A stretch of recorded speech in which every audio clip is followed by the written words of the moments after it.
My second wife told me that my late wife's jewelry was wasted on a dead woman and demanded I give it all to her.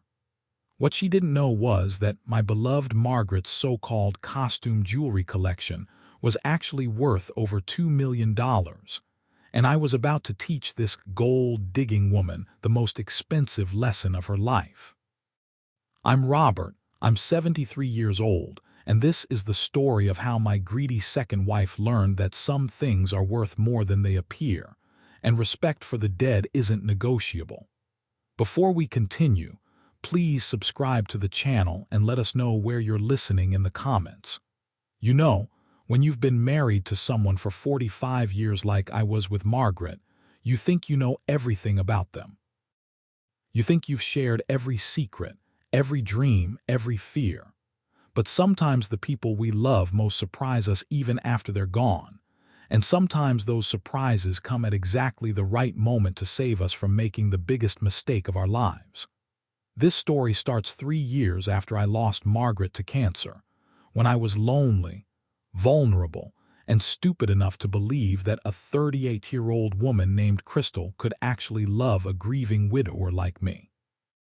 Margaret had been the love of my life since we were both 22 years old. We met at a church social in 1952, got married 6 months later, and built a beautiful life together in our small town of Cedar Falls, Iowa. I worked as a high school history teacher for 37 years, and Margaret was a librarian at the same school where we met every day for lunch and walked home together every evening. We were that couple that everyone envied, the ones who still held hands after decades of marriage, who finished each other's sentences, and who never went to bed angry. We tried for years to have children, but it wasn't meant to be. So we poured all our love into each other, our students, and our community. Margaret had a passion for beautiful things, especially jewelry. Not expensive jewelry, mind you, because on our teachers' salaries we couldn't afford the real stuff. But Margaret had an eye for unique pieces, vintage costume jewelry that she'd find at estate sales, antique shops, and flea markets. Our house was filled with her collections, carefully organized in velvet-lined boxes that she'd inherited from her grandmother. She knew the history of every piece, could tell you which decade it was from, who might have worn it, and what made it special. I used to tease her about her treasure hunting, but I loved watching her face light up when she found something particularly beautiful or unusual. After Margaret died, I couldn't bring myself to go through her jewelry collection. Her bedroom vanity was exactly as she'd left it, with her jewelry boxes arranged just the way she liked them. I'd sit in our bedroom sometimes, just looking at all her beautiful things and remembering how happy they made her. I kept telling myself I'd deal with it someday, maybe donate it all to the church for their annual fundraiser, but I just wasn't ready to let go of that last piece of her. For 2 years after Margaret's death, I lived alone in our house, going through the motions of daily life but not really living. My sister Helen kept telling me I needed to get out more, maybe join a senior center or take up a hobby. My neighbor Tom suggested I try online dating, which made me laugh because I could barely figure out how to send an email, let alone navigate some dating website.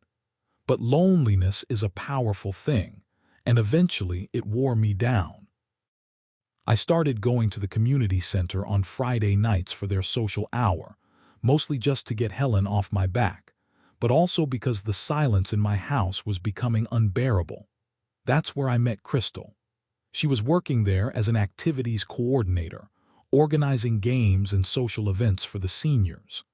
Crystal was beautiful in a way that Margaret had never been, with platinum blonde hair, bright blue eyes, and the kind of figure that made men half my age turn their heads. She was also 35 years younger than me, which should have been my first red flag. But when you're 70 and lonely and a beautiful woman starts paying attention to you, common sense tends to fly out the window.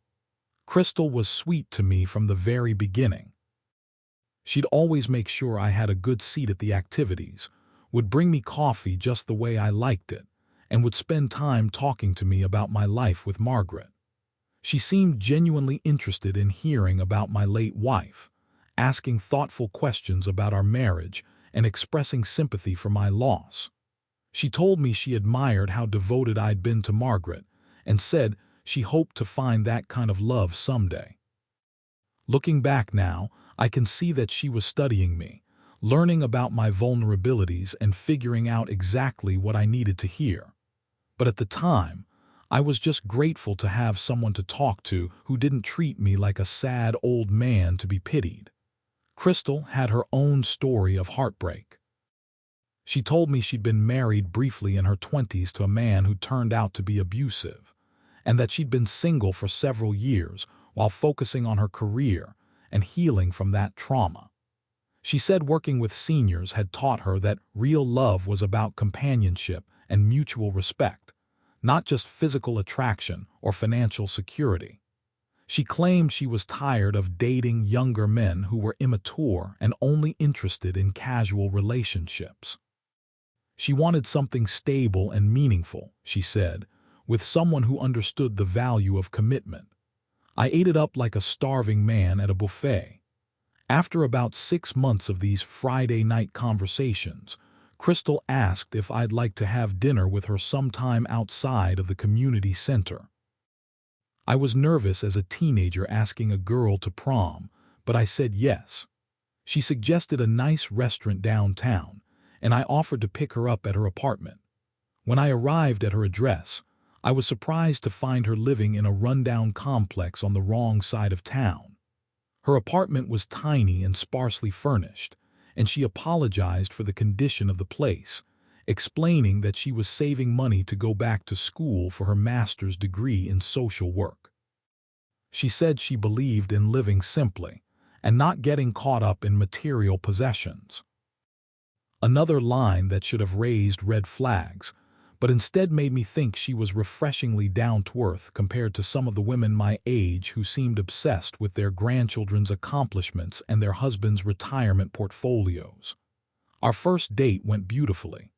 Crystal was charming, funny, and seemed genuinely interested in everything I had to say. She asked about my teaching career, my hobbies, and my travels with Margaret. She was particularly fascinated when I mentioned that Margaret and I had taken several trips to Europe over the years, visiting museums and historical sites. Crystal said she'd always dreamed of traveling, but had never been able to afford it. She listened with rapt attention as I described the art galleries in Paris, the ancient ruins in Rome, and the castles in Scotland. By the end of the evening, I felt more alive than I had in 3 years. Over the next few months, Crystal and I began dating regularly.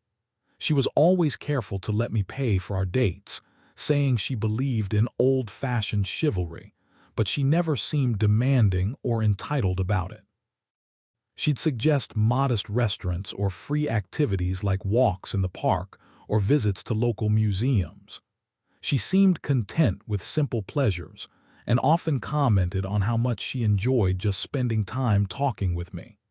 She said I was the most interesting man she'd ever met, that my stories about teaching and my knowledge of history fascinated her. She made me feel important and valued in a way I hadn't felt since Margaret died. Crystal was also very respectful when it came to Margaret's memory. She never tried to push me to remove Margaret's photos from the house or to change anything about my routines. When I showed her Margaret's jewelry collection one evening, she was appropriately respectful and admiring. She said Margaret must have had wonderful taste and that it was clear how much love had gone into collecting each piece.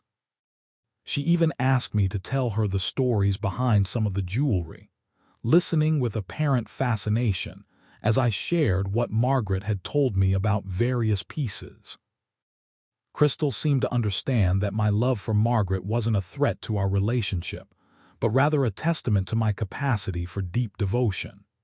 After 8 months of dating, Crystal started hinting that she was ready for our relationship to become more serious. She said she'd fallen in love with me and could see a future together. She talked about how much she enjoyed taking care of me, cooking meals, and making sure I was eating well and taking my medications. She said she wanted to be my partner in every sense of the word, to share not just the good times but also the challenges that come with aging. She mentioned that her lease was coming up for renewal and that her landlord was raising the rent significantly. She wondered aloud whether it made sense for us to continue maintaining two separate households when we were spending most of our time together anyway. The suggestion was subtle but clear, and like an old fool, I took the bait. I proposed to Crystal on a Sunday evening in my living room, offering her Margaret's engagement ring. It was a modest diamond that Margaret and I had picked out together in 1952, nothing fancy but full of sentimental value.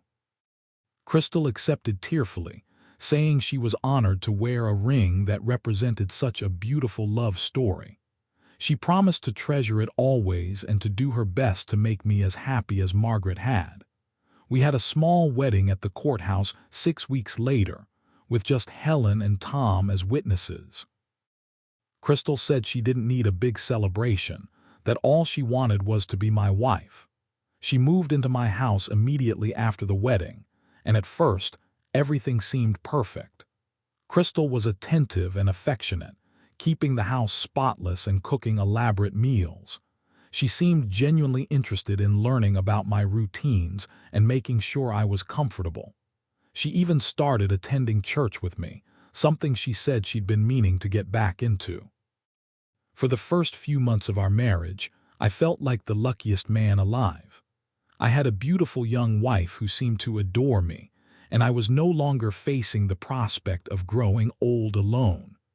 Crystal made me feel vital and attractive again, something I'd thought was lost forever when Margaret died. But slowly, things began to change. It started with small comments about the house and its contents.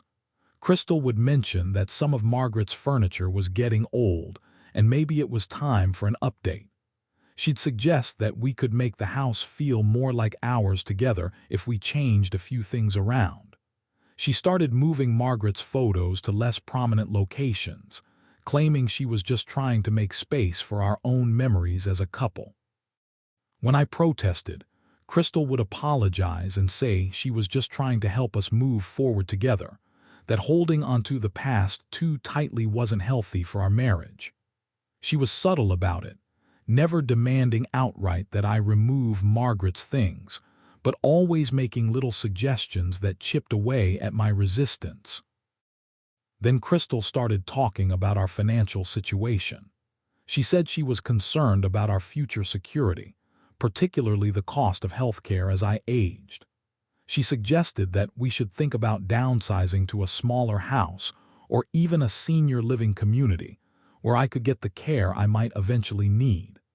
She said she'd been researching our options and had found some beautiful places that offered independent living with the option to move to assisted care when necessary. She presented it all as concern for my well-being, but I started to suspect there were other motivations at play. Crystal also began making comments about Margaret's belongings, particularly her jewelry collection. She'd mentioned that it was a shame to have such beautiful pieces just sitting in boxes when they could be enjoyed and appreciated. She suggested that maybe we could have some of the pieces appraised, not to sell them, but just to know their value for insurance purposes. She said she'd noticed that some of the pieces looked quite old and might be worth more than I realized. She offered to take them to a jeweler she knew who specialized in vintage jewelry, just to get an expert opinion. I was reluctant, but eventually agreed to let her take a few pieces for appraisal. Crystal came back with disappointing news. According to her jeweler friend, most of Margaret's collection was just costume jewelry with very little monetary value. A few pieces might be worth $50 or $100 to the right collector, but overall the collection was more sentimental than valuable. Crystal seemed almost apologetic as she delivered this news, saying she knew I'd hoped Margaret's treasures might be worth more. She suggested that maybe we should consider donating most of the collection to charity, keeping just a few special pieces for sentimental reasons. The rest was just taking up space and collecting dust, she said. Something about Crystal's report didn't sit right with me. Margaret had been passionate about her jewelry and had often mentioned finding particularly valuable or rare pieces. She'd done extensive research on each piece she collected and had several reference books about vintage and antique jewelry. I decided to do a little investigating of my own, starting with Margaret's jewelry books and the detailed notes she'd kept about each piece in her collection. What I found made my blood run cold. Margaret hadn't just been collecting random costume jewelry. She'd been carefully curating a collection of significant vintage and designer pieces. Her notes revealed that several items in her collection were signed pieces by famous designers like Miriam Haskell, Stanley Hagler, and Elsa Schiaparelli. Some pieces were from the 1920s and 1930s and were extremely rare. Margaret had documented the provenance of many pieces, tracing their history and previous owners. She'd even had some pieces authenticated by reputable dealers and had certificates of authenticity stored with her important papers.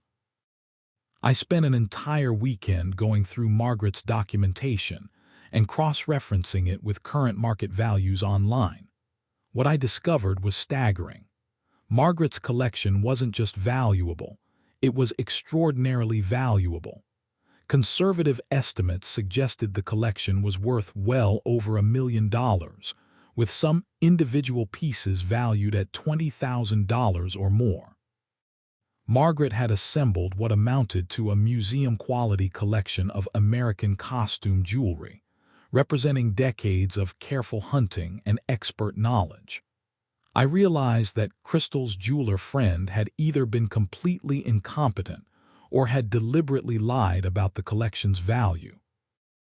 Given Crystal's sudden interest in having the jewelry appraised and her suggestions about selling or donating it, I began to suspect the latter. I decided to get my own professional appraisal, but I was careful not to let Crystal know what I was doing. I contacted a reputable auction house in Chicago that specialized in vintage jewelry and arranged to have a representative come to my house while Crystal was at work. The appraiser, a woman named Dr. Sarah Mitchell who specialized in 20th century American costume jewelry, was amazed by what she found. She spent an entire day examining Margaret's collection, taking photographs and making detailed notes. Her preliminary assessment confirmed my worst fears and my wildest hopes.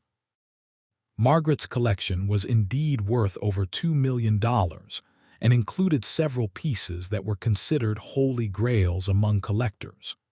Dr. Mitchell explained that Margaret had somehow managed to acquire pieces that rarely came on the market, including a complete parure by Miriam Haskell from 1935 that was worth over $100,000 alone.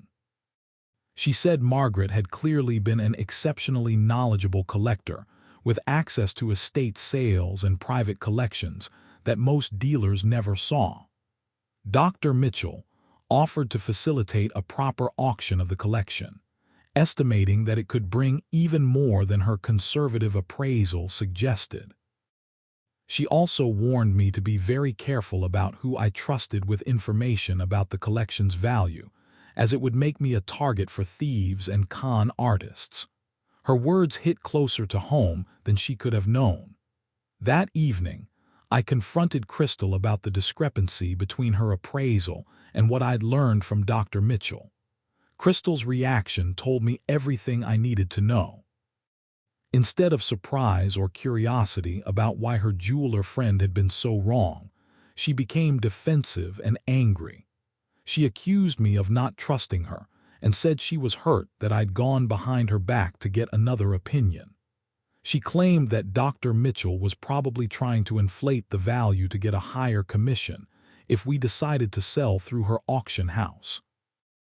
Crystal said she was only trying to help me understand the realistic value of the collection so I wouldn't be disappointed if I ever needed to sell it for financial reasons.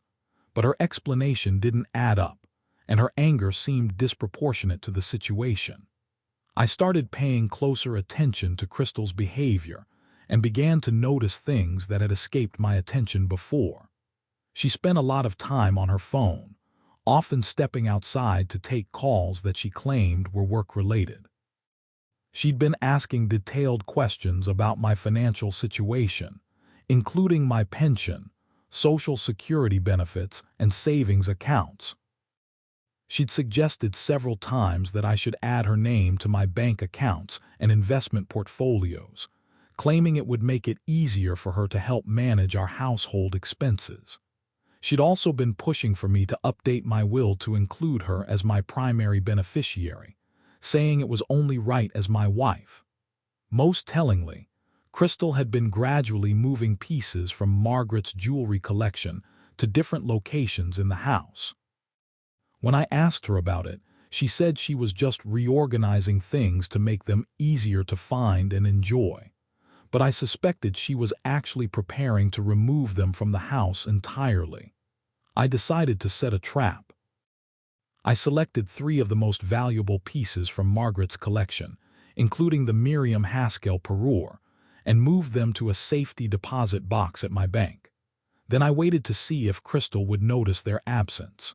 It didn't take long. Within a week, Crystal casually mentioned that she thought some of Margaret's jewelry might be missing. She suggested that maybe I'd moved some pieces and forgotten where I'd put them, or that perhaps someone had been in the house when we weren't home. She seemed very concerned about the security of the collection and suggested that we should move all of Margaret's valuable pieces to a bank vault for safekeeping. She even offered to handle the arrangements herself, since she knew how difficult it was for me to deal with Margaret's belongings. Crystal's concern seemed genuine on the surface, but I noticed that she was specifically asking about the pieces I'd removed. She seemed to know exactly which items were missing, which suggested she'd been keeping a much closer inventory than she'd ever admitted. I realized that Crystal had probably been planning to steal Margaret's jewelry from the moment she learned about the collection. Her marriage to me wasn't about love or companionship. It was about gaining access to assets she thought I was too old and naive to properly value or protect. I decided to give Crystal exactly what she seemed to want, but not in the way she expected. I told her I'd been thinking about her suggestion to donate most of Margaret's jewelry to charity, and that I'd decided she was right. I said the collection was taking up too much space and causing me too much emotional stress. I suggested that we should go through everything together and decide what to keep and what to give away. Crystal was enthusiastic about this plan, volunteering to handle all the arrangements for donation pickup. She said she'd found a charity that specialized in helping women who were starting over after leaving abusive relationships, and that they could auction Margaret's jewelry to raise money for their programs. It sounded like a worthy cause, and Crystal presented it in a way that made me feel good about helping other women in need. What I didn't tell Crystal was that I'd already removed all the most valuable pieces from the collection and replaced them with similar-looking but worthless reproductions that I'd ordered online. I'd also installed hidden cameras throughout the house to document whatever Crystal was planning to do. I wanted to catch her in the act and have proof of her intentions before I made my next move. The charity pickup was scheduled for a Thursday morning when I would supposedly be at my monthly doctor's appointment. Crystal offered to stay home to handle the donation, saying it would be too emotional for me to watch Margaret's things being taken away. She seemed thoughtful and considerate, the perfect caring wife helping her husband through a difficult transition. What the cameras captured instead was Crystal carefully selecting the pieces she believed to be most valuable and setting them aside in a separate box. She spent over an hour examining each piece, consulting what appeared to be a list or catalog, and making decisions about which items to keep for herself. She was clearly not planning to donate everything as we discussed. Instead, she was stealing what she thought were the most valuable pieces while making it look like a legitimate charitable donation. After the charity truck left with most of the collection, Crystal hid her selected pieces in her car and later that evening told me how emotional the donation process had been.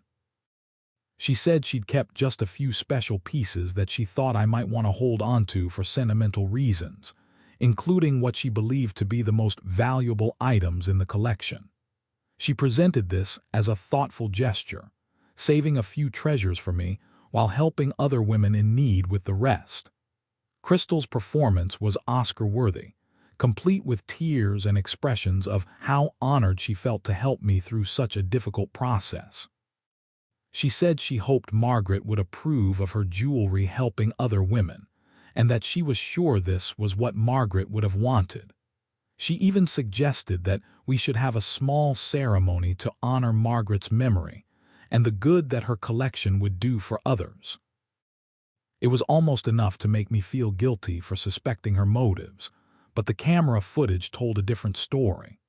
Over the next few weeks, Crystal began to reveal her true plans for the jewelry she'd stolen. She started talking about taking a trip to visit her sister in California, mentioning that she'd found some great deals on flights and hotels. She said she thought we both deserved a vacation and that getting away from Cedar Falls for a while might be good for our marriage. She suggested that while we were in California, we could visit some antique shops and jewelry stores, maybe even sell a few of Margaret's pieces to help pay for our trip. Crystal's plan was becoming clear. She intended to take the stolen jewelry to California, sell it through dealers who wouldn't ask too many questions about provenance, and pocket the money while making it look like a joint decision to liquidate some of Margaret's collection. She probably figured that by the time I realized what had happened, she'd be long gone with whatever cash she could get for the pieces. What Crystal didn't know was that the jewelry she'd stolen was worth less than $50 total. The real treasures were safely locked away in my bank vault, and I had video evidence of her theft. But I decided to let her plan play out a little further before I lowered the boom. I wanted to see just how far she was willing to go with her deception. I agreed to the California trip, even offering to pay for everything as a belated honeymoon. Crystal was thrilled, saying she'd already researched some places we could visit and things we could do. She mentioned that she'd contacted a jewelry dealer in Los Angeles who specialized in vintage pieces and might be interested in buying some of Margaret's collection. She said she'd sent him photos of the pieces we'd kept, and he'd expressed serious interest in several items. Crystal was clearly planning to use our vacation as cover for selling what she thought were valuable stolen goods. The day before we were supposed to leave for California, I decided it was time to end Crystal's little game. I called her into the living room and told her I had something important to discuss. I said I'd been thinking about our marriage and our future together, and that I'd come to some difficult conclusions. Crystal looked concerned, probably worried that I was having second thoughts about the trip or about liquidating Margaret's jewelry. I started by telling Crystal that I knew exactly what she'd been planning from the moment she'd first shown interest in Margaret's jewelry collection. I explained that I'd had the collection professionally appraised and knew its true value. I told her about the cameras I'd installed and the footage I had of her stealing what she thought were the most valuable pieces. Crystal's face went white, then red, then white again as she realized the magnitude of what I'd caught her doing. At first, Crystal tried to deny everything. She claimed she'd only been trying to protect the most valuable pieces from being accidentally donated. She said she'd planned to surprise me by having them properly appraised and insured. She insisted that she'd never intended to sell anything without my permission, and that the jewelry dealer in Los Angeles was just going to give us a second opinion on their value. Her explanations became increasingly desperate and contradictory, as she realized that I wasn't buying any of her lies. When denial didn't work, Crystal switched to anger. She accused me of setting her up and said I'd never trusted her from the beginning of our marriage. She claimed that I'd been looking for an excuse to get rid of her because I was still too attached to Margaret's memory to love another woman. She said I was a bitter old man who couldn't accept that someone young and beautiful could genuinely care about him. Her mask was finally coming off, and the real Crystal was much uglier than the woman I'd married. Finally, Crystal tried to play the victim. She broke down in tears and admitted that she'd been planning to take some of the jewelry, but only because she was desperate. She claimed that she had debts I didn't know about, medical bills from a procedure she'd been too embarrassed to tell me about. She said she'd been afraid to ask me for help because she didn't want me to think she'd married me for money.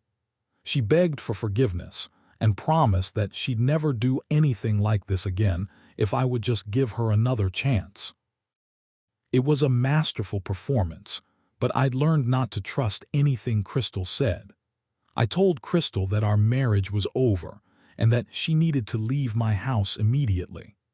I explained that I had more than enough evidence to have her arrested for theft, but that I was willing to let her walk away if she left quietly and never contacted me again. I made it clear that if she tried to fight me legally or cause any problems, I would pursue criminal charges and make sure everyone in town knew exactly what kind of person she really was. Crystal's tears dried up quickly when she realized I was serious. She tried one last desperate gambit, threatening to claim that I'd been abusive or that I was mentally incompetent and couldn't make rational decisions about our marriage. She said she had friends who would testify that I'd been acting strangely and that I was probably suffering from dementia. She seemed to think that playing the concerned wife card might give her some leverage in a divorce settlement. I just smiled and told Crystal that she was welcome to try that approach, but that I had documentation from my recent physical and cognitive evaluations showing that I was in excellent mental health. I also had character witnesses who could testify to my competency, including Dr. Mitchell and my banker, who'd helped me set up the safety deposit box. Most importantly, I had video evidence of Crystal's theft and her attempts to cover it up. Any claims of abuse or incompetency would be quickly disproven by the mountain of evidence I'd assembled. Crystal finally realized that she had no cards left to play. She packed her belongings that same evening and left without another word. She tried to take a few small items that had belonged to Margaret, probably out of spite, but I was watching and made her put them back. The last thing she said to me was that I'd regret letting her go, that I'd die alone and forgotten because I was too suspicious and bitter to trust anyone. She said Margaret's jewelry wasn't worth what I thought it was, and that I was a fool for choosing dead woman's baubles over a living woman's love. 3 days later, Crystal was back with a lawyer, demanding half of everything in a divorce settlement. She claimed that as my wife, she was entitled to 50% of all marital assets, including Margaret's jewelry collection. Her lawyer argued that the jewelry had become marital property when I'd allowed Crystal to participate in its management and organization. They also claimed that I'd promised Crystal that she would inherit everything when I died, and that our brief marriage had created legal obligations that couldn't simply be dissolved. I was ready for this fight. My own lawyer, a sharp woman named Patricia Williams who specialized in elder law, had been preparing our defense since the day I'd first called her about Crystal's suspicious behavior. Patricia had helped me document everything, from the timeline of Crystal's behavior to the evidence of her theft attempt. She'd also helped me understand my legal rights and options, including the possibility of pursuing criminal charges if Crystal didn't back down. The divorce proceedings were ugly but brief. Crystal's lawyer quickly realized that their case was hopeless when Patricia presented the video evidence of Crystal's theft. The footage clearly showed Crystal selecting and hiding jewelry pieces while I was supposedly at the doctor, directly contradicting her claims that she'd been acting in my best interests. The evidence also undermined any sympathy Crystal might have garnered as a young widow being taken advantage of by a wealthy older man. Patricia also presented evidence of Crystal's research into my financial situation and her attempts to gain access to my bank accounts and investments. We had documentation of Crystal's questions about my assets and her suggestions that I should add her to my accounts for convenience. We also had evidence that Crystal had been researching my insurance policies and retirement benefits, suggesting that her interest in our marriage was purely financial. Most damaging to Crystal's case was the revelation that she'd been in contact with jewelry dealers in California before we were even married.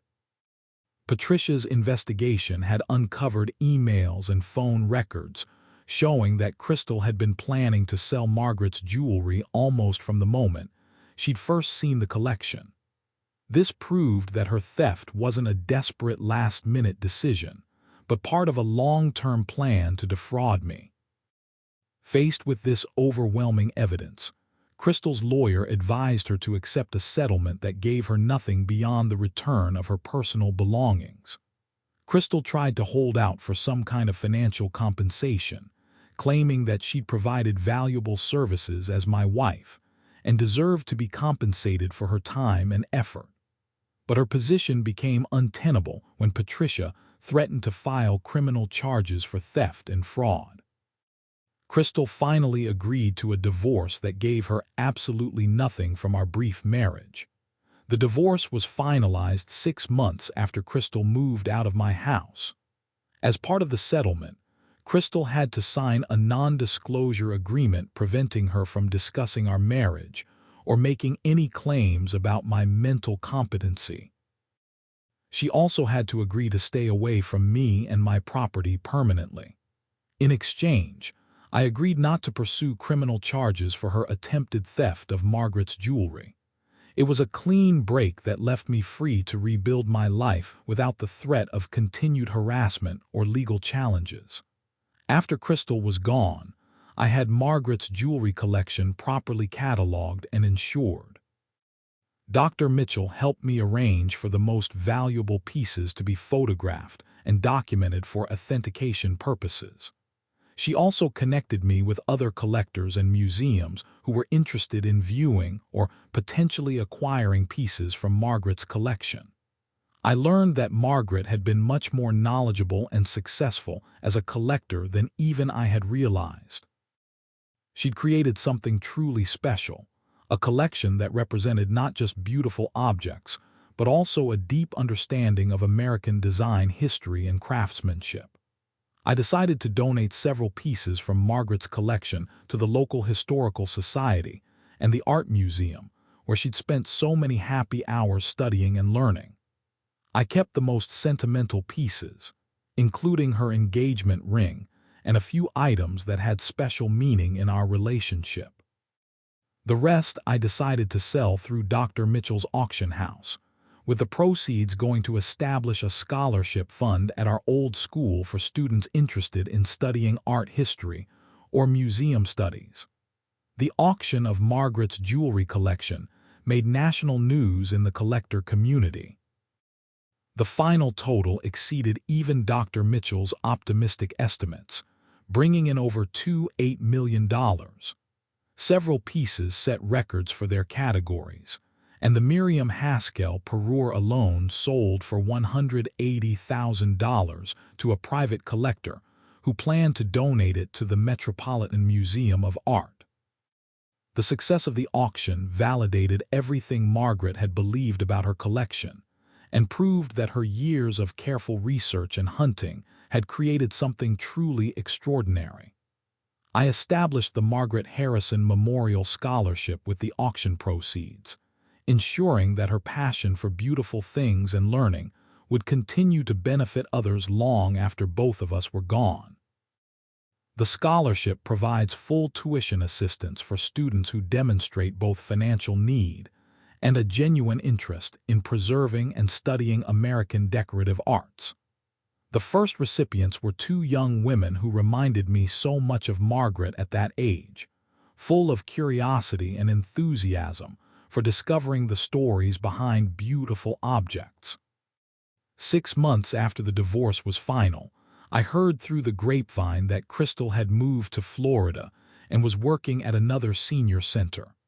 Apparently, she'd found a new elderly gentleman to charm, though I hoped my experience had taught her that not all old men are as naive as they appear. I also heard that the jewelry dealer she'd been working with in California had been arrested for fraud and handling stolen goods, suggesting that Crystal's plan might not have worked out even if she'd succeeded in stealing Margaret's real collection. I never saw or heard from Crystal again, which was exactly how I wanted it. A year after the divorce, I met Alina, a widow my own age who had recently moved to Cedar Falls to be closer to her daughter's family. Alina was a retired art teacher who shared Margaret's appreciation for beautiful things, though her interests ran more toward painting and sculpture than jewelry. We became friends gradually, bonding over our shared experiences of loss and our mutual interest in art and history. Alina never tried to replace Margaret in my heart or my home. She understood that my love for Margaret was a permanent part of who I was, just as her love for her late husband Richard was part of her. We built a new kind of relationship based on companionship, shared interests, and mutual respect. Alina brought her own treasures and memories into my life, and I was honored to share mine with her. Alina was fascinated by the story of Margaret's jewelry collection and the lessons I'd learned from my disastrous marriage to Crystal. She helped me understand that my experience with Crystal, while painful, had actually been a gift in disguise. It had forced me to really examine Margaret's legacy and to discover treasures I might never have found otherwise. It had also taught me valuable lessons about trust, vulnerability, and the importance of protecting what's truly valuable in life. Today, at 75, I'm happier and more secure than I've been since Margaret died. Alina and I have been married for 2 years now, and our relationship is everything my marriage to Crystal wasn't, built on honesty, respect, and genuine affection rather than manipulation and greed. We travel together, volunteer at the Historical Society, and enjoy the kind of comfortable companionship that can only come from two people who have lived full lives and know what really matters. The Margaret Harrison Memorial Scholarship continues to support young scholars who share her passion for art and history. Every year, I meet with the recipients and tell them about Margaret's love of learning and discovery. I often share the story of her jewelry collection and the lessons it taught me about the difference between real value and surface appearance. These young people give me hope that Margaret's legacy of curiosity and appreciation for beauty will continue for generations to come. I still live in the same house where Margaret and I spent our married life, surrounded by the memories and treasures we accumulated together. Margaret's remaining jewelry pieces are displayed in a special case that Alina helped me design, where they can be appreciated and remembered properly. The case includes photos of Margaret wearing various pieces and copies of her research notes, creating a small museum of her passion and expertise. Every time I look at Margaret's jewelry collection, I'm reminded of the valuable lesson Crystal inadvertently taught me. Sometimes the most precious things in our lives are worth far more than they appear on the surface, and sometimes the people who seem most interested in caring for us are actually just looking for ways to take advantage of our trust. Margaret's collection was valuable not just because of its monetary worth, but because it represented years of love, learning, and careful attention to beauty and craftsmanship. Crystal saw only dollar signs where Margaret had seen art, history, and joy. The difference between them was the difference between someone who understands real value and someone who only recognizes price tags. If I could go back and change anything about my experience with Crystal, I'm not sure I would. Yes, it was painful to discover that someone I trusted was planning to steal from me and betray my late wife's memory. But it was also empowering to realize that I was still capable of protecting myself and the things that mattered to me. At 73, I proved that I wasn't the confused, vulnerable old man that Crystal thought she was manipulating. Instead, I was still the same person who had built a successful career, maintained a loving marriage for 45 years, and learned to navigate life's challenges with wisdom and strength. The experience also led me to discoveries about Margaret that enriched my understanding of who she was and what she'd accomplished. I learned that the woman I'd been married to for decades had secrets and talents I'd never fully appreciated. Her jewelry collection wasn't just a hobby. It was a serious intellectual and artistic pursuit that had created something of lasting value and beauty. In a way, Crystal's greed had given me one final gift from Margaret, the knowledge that my late wife had been even more remarkable than I'd realized. So while I wouldn't wish the experience of being betrayed by a spouse on anyone, I'm grateful for the lessons it taught me and the discoveries it led to. Crystal thought she was taking advantage of a lonely old widower, but instead she helped me understand that I was still capable of love, still worthy of respect, and still strong enough to protect what mattered to me. She thought Margaret's jewelry was wasted on a dead woman, but instead she helped me realize that Margaret's legacy was more valuable and more lasting than Crystal could ever understand. If you enjoyed this story, please hit the like button and subscribe to our channel. Share your thoughts about this tale in the comments below, and don't forget to click on the next video to hear another incredible story of justice and revenge.